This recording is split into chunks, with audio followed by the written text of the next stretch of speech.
Hello everyone, myself Mansi Yadav, lecturer in Pahalwan Gurudin college of science and technology.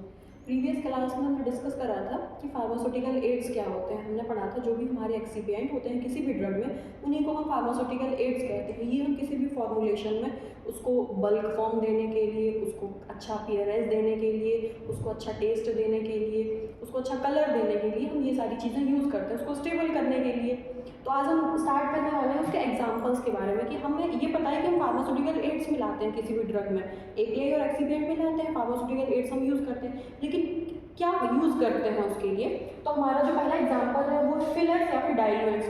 Fillers या फिर diluents का काम होता है किसी भी ड्रग को, किसी भी एपीआई को वॉल्यूम को इंक्रीज करने के लिए, उस ड्रग के वॉल्यूम को इंक्रीज करने के लिए। हमें पता है कि एपीआई का अमाउंट जो होता है वो बहुत थोड़ा सा होता है, किसी भी ड्रग में कम अमाउंट होता है।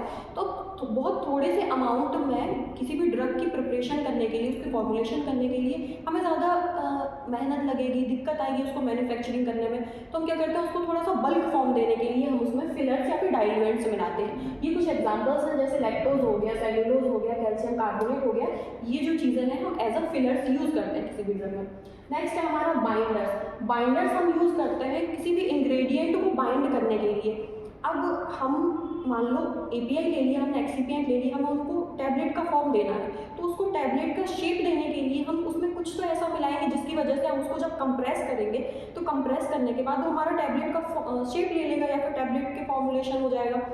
तो इस वजह से हम उसमें क्या मिलाते हैं, बाइंडर्स मिलाते हैं, ताकि हमने जो भी इंग्रेडिएंट मिलाए हैं उसमें वो इंग्रेडिएंट आपस में बंध जाए, आपस में बाइंड कर जाए, एक दूसरे के साथ अटैच हो जाए। तो हमारे बाइंडर्स का एग्जांपल है स्टार्च हो गया, माइक्रो क्रिस्टलाइन सेल्यूलोज हो गया, ये जो है हमारे बाइंडर्स के एग्जांपल है। नेक्स्ट है हमारा डिसइंटीग्रेंट। डिसइंटीग्रेंट हम किसी भी ड्रग में यूज़ करते हैं ताकि हमारी टैबलेट जब हम ओरली उसको एडमिनिस्टर करेंगे तो हमारी टैबलेट का ब्रेकडाउन होना ज़रूरी है। जब उसका ब्रेकडाउन होगा वो टूटेगी, टूटने के बाद जाके वो डिजोल्व होगी, डिजोल्व होने के बाद वो अब्जॉर्ब होगी ब्लड में, तब जाके वो अपना इफेक्ट देगी। तो हम उसमें डिसइंटीग्रेंट मिलाते हैं ताकि हम जब उसको ओरली एडमिनिस्टर करेंगे तो वो हमारी टैबलेट टूट जाए, ब्रेक डाउन हो सके उसका। इसके एग्जांपल्स हैं डिसइंटीग्रेंट के सोडियम स्टार्च, ग्लाइकोलेट, इसको हम एज अ डिसइंटीग्रेंट यूज़ करते हैं। फिर है हमारा फ्लेवरिंग एजेंट। हम किसी भी दवा के को अच्छा फ्लेवर देने के लिए, उसके टेस्ट को अच्छा करने के लिए हम उसमें फ्लेवरिंग एजेंट मिलाते हैं। मान ली हमने कोई ड्रग बनाई, उसका जो हमारा टेस्ट अच्छा नहीं था, तो टेस्ट अच्छा नहीं होता है तो मोस्टली बच्चे और बूढ़े जो क्या करते हैं वो दवा नहीं खाते हैं, तो हम उसको अच्छा फ्लेवर देने के लिए हम उसमें फ्लेवरिंग एजेंट यूज़ करते हैं, जैसे पेपरमेंट हो गया, सिन्नामॉन हो गया, मैंथोल हो गया, ये हमारे कुछ फ्लेवरिंग एजेंट के एग्जाम्पल्स हैं।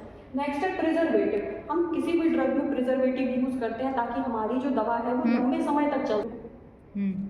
प्रिजर्वेटिव हम यूज़ करते हैं ताकि हमारी जो दवा है वो लंबे समय तक चले। हमने दवा जैसी बनाई है, जब तक हमारी दवा कंज्यूम ना हो जाए या फिर जब तक उसका एक्सपायरी ना आए, तब तक हमारी दवा जैसी हमने बनाई है सेम वैसी ही रहनी चाहिए। उसकी जो प्रॉपर्टीज़ हैं उसमें कोई भी केमिकल चेंजेस ना हो, फिजिकल चेंजेस ना आए। इस वजह से हम उसमें क्या मिलाते हैं, प्रिजर्वेटिव मिलाते हैं ताकि उसमें कोई भी माइक्रो ऑर्गेनिज्म ग्रोथ ना करे या फिर वो किसी भी इन्वायरमेंट से रिएक्ट ना करे और ख़राब ना हो। जैसे पैराबीन हो गया, सोडियम बेंजोएट हो गया, ये कुछ एक हमारे प्रिजर्वेटिव के एग्जाम्पल्स हैं जो हम दवा को प्रिजर्व करने के लिए, उसको स्टेबल करने के लिए उसमें यूज़ करते हैं। फिर नेक्स्ट है हमारा कलरिंग एजेंट। हम किसी भी दवा में कलरिंग एजेंट यूज़ करते हैं उसके कलर को अल्टर करने के लिए, अल्टर करना मतलब चेंज करने के लिए, उसके अच्छा अपीयरेंस देने के लिए हम उसमें कलरिंग एजेंट यूज़ करते हैं। जैसे क्या हो गया, बीटा कैरोटीन हो गया, टाइटेनियम डाइऑक्साइड हो गया, ये जो है हमारे कुछ कलरिंग एजेंट के एग्जाम्पल्स हैं।